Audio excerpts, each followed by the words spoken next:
अस्सलामुअलैकुम वरहमतुल्लाहि वबरकातुहू।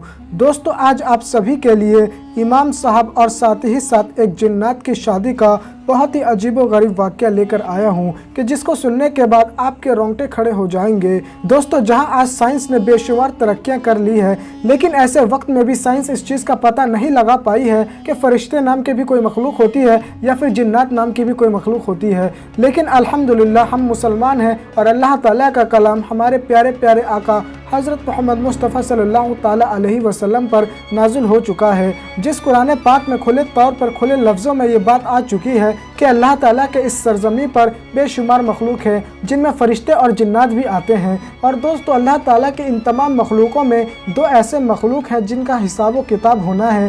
वो मखलूक जो है वो इंसान और जिन्नात है जिनका आखिरत में हिसाब होगा और वो अपने नामाए अमाल के बिना पर सज़ा या जज़ा पाएंगे। दोस्तों, ऐसे वक्त में जिन्नात जो होते हैं वो हमारे पास ही रहते हैं, यानी हमारे साथ ही मिलजुल कर रहते हैं, लेकिन हम उन्हें नहीं देख पाते। दोस्तों, जिन्नात का जो जिक्र आता है वो ये आता है कि जिन्नात किसी की भी शक्ल को अख्तियार कर सकते हैं, यहाँ तक कि वो एक ही लम्हे में एक जगह से दूसरी जगह जा सकते हैं। ये तमाम सलाहियतें अल्लाह ताला ने उनको बख्शी हैं और ख़ास तौर से अल्लाह ताला ने जिन्नातों को आग से पैदा किया है और इंसानों को मिट्टी से। दोस्तों, चलिए अब मैं आप सभी को वाक़े की तरफ लेके चलता हूँ। आप सभी को बता दूँ कि किसी गाँव में एक इमाम साहब रहा करते थे और वो जो इमाम साहब थे वो बहुत ही ज़्यादा नेक और परहेजगार थे। दोस्तों, उनकी तारीफ़ें इतनी हुआ करती थी कि जो भी उन्हें देखता वो उन्हें देखकर मुस्कुरा देता और वो ये बात कहता कि इमाम साहब हो तो ऐसे हो, यानी इमाम साहब के अखलाक इतने ज़्यादा अच्छे थे कि लोग उनसे बहुत ही ज़्यादा मोहब्बत किया करते थे। दोस्तों, आप सभी को बता दूं कि एक रात की बात है कि एक रात इमाम साहब मस्जिद के अंदर आराम फरमा रहे थे, लेकिन तभी अचानक मस्जिद के दरवाजे पर खटखट की आवाज़ सुनाई दी। इमाम साहब की जो नींद थी वो बड़ी ही कमज़ोर थी, यानी इमाम साहब अभी कच्ची ही नींद में थे, यानी ज़रा सी भी आवाज़ से, ज़रा सी भी आहट से इमाम साहब की नींद खुल जाया करती थी। दोस्तों, फिर इमाम साहब उठकर फ़ौरन ही मस्जिद के दरवाजे पर गए और वहां जाकर देखा तो इमाम साहब को दो लोग नज़र आए जिन लोगों को इमाम साहब ने आज से पहले इस गांव में कभी नहीं देखा था। ऐसे वक्त में इमाम साहब ने उन दो लोगों से कहा कि कहो भाई, यहाँ पर तुम क्यों आए हो इतनी रात में, और आप दोनों को मैंने आज से पहले इस गाँव में कभी नहीं देखा। तो ऐसे वक्त में वो दोनों लोग जो थे वो ये बात कहने लगे कि हम पास के ही गाँव के रहने वाले हैं, हम आपको लेने के लिए आए हैं क्योंकि हम चाहते हैं कि आप हमारे बेटे का निकाह पढ़वाएं। दोस्तों, उन दोनों लोगों की ये बात सुनकर इमाम साहब कहने लगे चलो ठीक है, कोई बात नहीं, जैसा तुम लोग कहो। दोस्तों, इमाम साहब दिल ही दिल खुश भी थे कि चलो किसी ने तो उन्हें याद किया। ऐसे वक्त में दोस्तों इमाम साहब फौरन ही तैयार हुए और मस्जिद के दरवाजे के पास आए और उन लोगों के साथ चलने लगे कि तभी इमाम साहब ने ये बात कही कि शादी दूसरे गाँव में है और मुझे खबर भी नहीं हुई। ये बड़ी ताज्जुब की बात है, चलो कोई बात नहीं। ऐसे वक्त में वो जो दो शख्स थे वो इमाम साहब को लेकर एक मैदान की तरफ जाने लगे। तो इस बात पर इमाम साहब ये बात कहने लगे कि गांव तो दूसरी जानिब है, आप लोग मुझे खेत की तरफ क्यों ले जा रहे हैं, मैदान की तरफ क्यों ले जा रहे हैं। इमाम साहब के इस बात पर वो दोनों शख्स ये बात कहने लगे कि हजरत, हमने शादी का जो इंतज़ाम है वो मैदान में ही किया है, इसीलिए हम आपको मैदान की तरफ ले जा रहे हैं। दोस्तों, काफ़ी देर चलने के बाद भी कुछ भी नज़र नहीं आ रहा था। इमाम साहब जो थे वो बड़े ही हैरान थे कि अगर शादी होती तो उसकी आवाज़ वगैरह सुनाई देती, यहाँ तक कि रोशनी तो ज़रूर नज़र आती, लेकिन यहाँ पर कुछ भी नज़र नहीं आ रहा था, हर तरफ अंधेरा ही अंधेरा था। इमाम साहब के दिल में थोड़ी सी घबराहट हो रही थी, वो सोच में पड़े हुए थे कि असल में क्या बात है, क्या माजरा है, कुछ भी समझ में नहीं आ रहा। लेकिन इमाम साहब उन लोगों के साथ कुछ दूर और चले और आखिरकार वो जगह आ ही गई जहाँ पर टेंट वगैरह लगा हुआ था, लोग शादी के लिए खड़े हुए थे। दोस्तों, जब इमाम साहब ने उन लोगों को देखा तो इमाम साहब बड़े ही हैरान हुए, क्योंकि उस शादी में कोई भी गाँव वाला नज़र नहीं आ रहा था, कोई भी इमाम साहब का जानने वाला नज़र नहीं आ रहा था। ये तमाम के तमाम वो लोग थे जिसे आज तक इमाम साहब ने कभी नहीं देखा था। इस चीज़ को लेकर इमाम साहब बहुत ज़्यादा परेशान हो गए।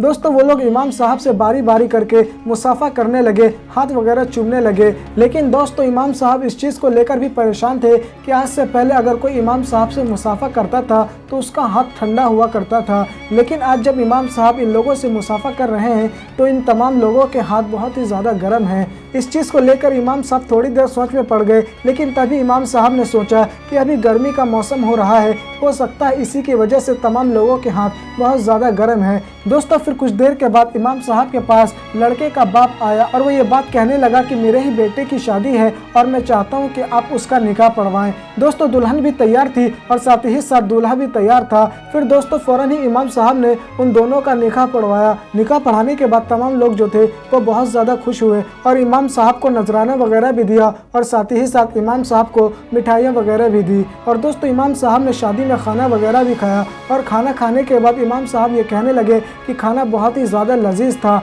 आज से पहले मैंने इस तरह का खाना कभी नहीं खाया था। दोस्तों ऐसे वक्त में इमाम साहब उन लोगों से ये बात कहने लगे कि रात बहुत ज़्यादा हो गई है और फजर का वक्त होने वाला है, इसीलिए बेहतर तो ये होगा कि अब आप मुझे वापस मेरे घर छोड़ दें। दोस्तों फिर इमाम साहब को जो पहले दो शख्स लेने के लिए आए थे वही शख्स इमाम साहब को जाकर मस्जिद में छोड़ देते हैं। दोस्तों मस्जिद पहुंचने के बाद इमाम साहब के दिल में ये बात आई कि अभी सोना सही नहीं होगा क्योंकि कुछ ही देर में फजर का वक्त होने वाला है। दोस्तों ऐसे वक्त में इमाम साहब ने वक्त का अंदाज़ा लगाने की कोशिश की तो इमाम साहब को पता चला कि अभी रात के 1 से 2 ही बज रहे हैं, यानी इमाम साहब को शादी में जाने में बहुत ज़्यादा वक्त लगा था।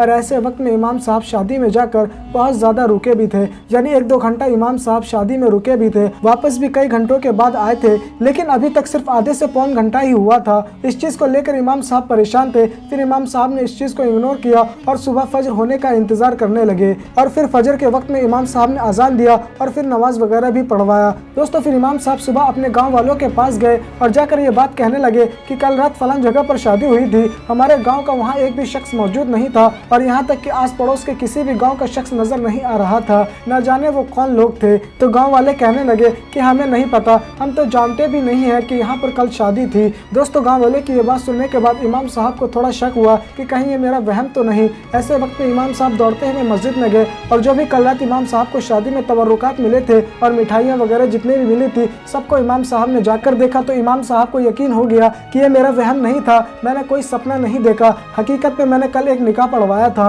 असल में दोस्तों इमाम साहब जिन्नात का निकाह पढ़वा के आए थे। दोस्तों ये बात बिल्कुल सच है कि जिन्नात हमारे साथ ही रहते हैं और जब उनको ज़रूरत पेश आती है तो वो फिर इंसान से मदद भी लेते हैं, इसमें कोई शक की बात नहीं। आपके सामने जिन्नात बैठा होगा, आपको खबर भी नहीं होगी क्योंकि जिन्नात इंसानों की भी शक्ल अख्तियार कर सकते हैं, जानवरों की भी शक्ल अख्तियार कर सकते हैं। अल्लाह ताला ने उनको ये सलाहियतें बख्शी हैं। तो दोस्तों आपको ये वाक़या कैसा लगा हमें कमेंट करके ज़रूर बताइएगा। और दोस्तों जो मैंने आपको ये वाक़या सुनाया है मैं इसकी तस्दीक नहीं करूँगा कि ये वाक़या सच्चा है कि झूठा, मुझे नहीं मालूम कि ये वाक़या सच्चा है या झूठा, लेकिन कई जगह मैंने इस वाक़े को सुना तो मुझे लगा मुझे भी आपको ये वाक़या सुनाना चाहिए इबरत के तौर पर। तो दोस्तों आज के लिए बस इतना ही, जब तक के लिए खुदा। बतला दो गुस्ताख नबी को, गैरत मुस्लिम जिंदा है। बतला दो गुस्ताख नबी को, गैरत मुस्लिम जिंदा है।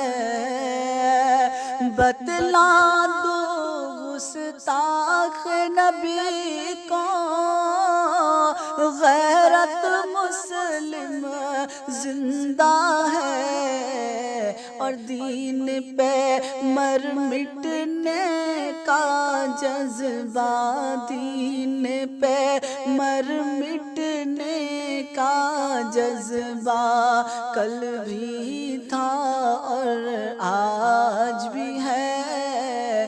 दीन पे मर मिटने का जज्बा कल भी था